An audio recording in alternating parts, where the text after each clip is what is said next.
Le déploiement d'une application, ça peut vite devenir un vrai cauchemar, pas vrai? Mais bon, aujourd'hui, on va justement voir comment transformer tout ça en quelque chose de super fluide, rapide et surtout incroyablement fiable. Alors imaginez un peu le truc. Fini le stress, terminez les nuits blanches à croiser les doigts. Juste une simple commande et hop, le travail est en production, sans le moindre accroc. C'est exactement cette promesse qu'on va explorer ensemble. Passer du chaos total du manuel à un contrôle entièrement automatisé. Bon, avant de parler de la solution miracle, il faut quand même regarder le problème bien en face. Et pour beaucoup d'équipes, ce problème c'est un vrai cauchemar de tous les jours. Je parle bien sûr du déploiement manuel.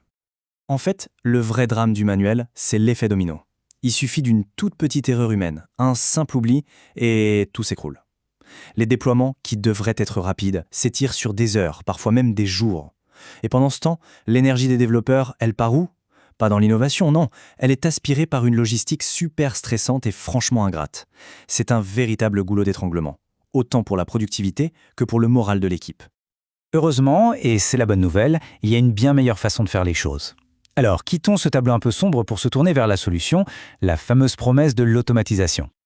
Mais alors, concrètement, c'est quoi le déploiement automatique? Eh bien, c'est simplement le fait de mettre en place un système, une sorte de chef d'orchestre qui va guider le code du développeur jusqu'à l'utilisateur, et ce, sans aucune intervention manuelle. C'est vraiment le cœur de ce qu'on appelle le CI/CD, l'intégration et le déploiement continuous. L'idée, c'est que chaque changement puisse être livré de façon sûre et super rapide. L'analogie est assez parlante en fait. Gérer les déploiements à la main, c'est un peu comme courir partout avec des seaux d'eau pour essayer d'éteindre un incendie. C'est épuisant. L'automatisation, au contraire, c'est comme avoir un système d'arrosage automatique déjà installé, prêt à agir au bon moment. D'un côté, on a du réactif et de l'épuisant, de l'autre, du proactif et du fiable. Le choix est vite fait, non? Et là, le contraste est juste saisissant. On passe d'un processus qui est lent, risqué et super stressant à un système qui est rapide, fiable et systématique. Mais le point le plus important, ce n'est même pas juste le gain de temps, c'est que ça transforme la culture de travail, ça libère les développeurs pour qu'ils fassent ce qu'ils font de mieux, innover. Ok, le concept est clair, c'est super. Mais concrètement, comment on fait? Avec quels outils?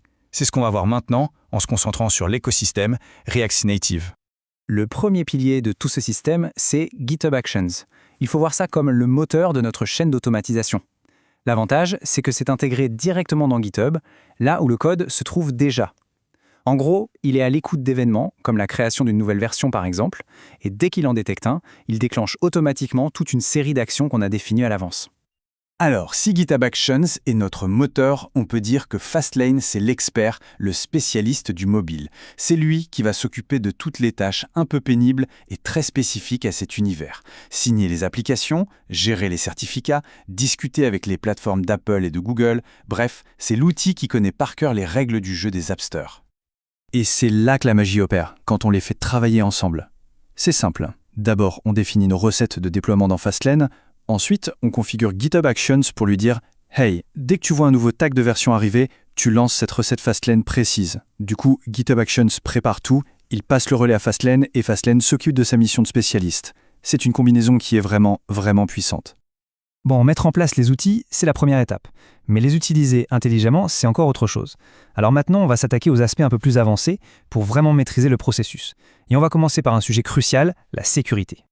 Parce que oui, dans un monde automatisé, la sécurité, c'est la priorité.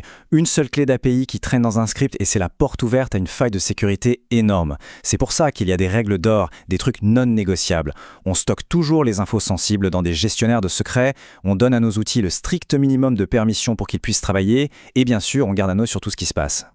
Et au-delà de la sécurité pure, il y a des stratégies de déploiement qui permettent de réduire les risques à quasiment zéro. Prenons le blue-green, en gros, on a deux environnements de production identiques, on met à jour celui qui est inactif, on teste, et si tout est bon, on bascule tout le trafic dessus. Problème, on rebascule en arrière instantanément. Et puis il y a le canary, une approche un peu plus prudente. On déploie la nouvelle version, mais seulement pour un tout petit groupe d'utilisateurs. Si tout se passe bien, on élargit progressivement à tout le monde. Ces approches, ça change tout. On passe d'un lancement stressant à un processus maîtrisé et serein. La théorie, c'est bien beau, mais rien ne vaut la pratique pour voir ce que ça donne. Pour vraiment comprendre l'impact de tous ces choix, on va regarder une petite étude de cas, une comparaison entre deux approches. Ok, imaginons deux entreprises, Alphatech et Betasoft. Alphatech a joué le jeu à fond, secret bien gardé, test automatisé à chaque étape et un déploiement progressif de type Canary. De l'autre côté, Betasoft a voulu aller vite et a pris des raccourcis. Clé d'API dans les scripts, pas de test, déploiement pour tout le monde d'un coup. Le résultat?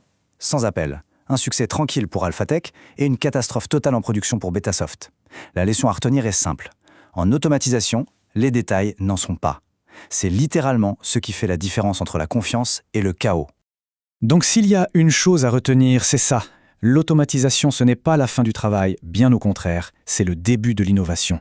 C'est un investissement qui prend le temps qu'on perdait en logistique et le transforme en temps pour créer, pour innover. Finalement, la vraie question, ce n'est pas combien ça coûte de mettre en place l'automatisation, mais plutôt combien ça nous coûte chaque jour de ne pas l'avoir.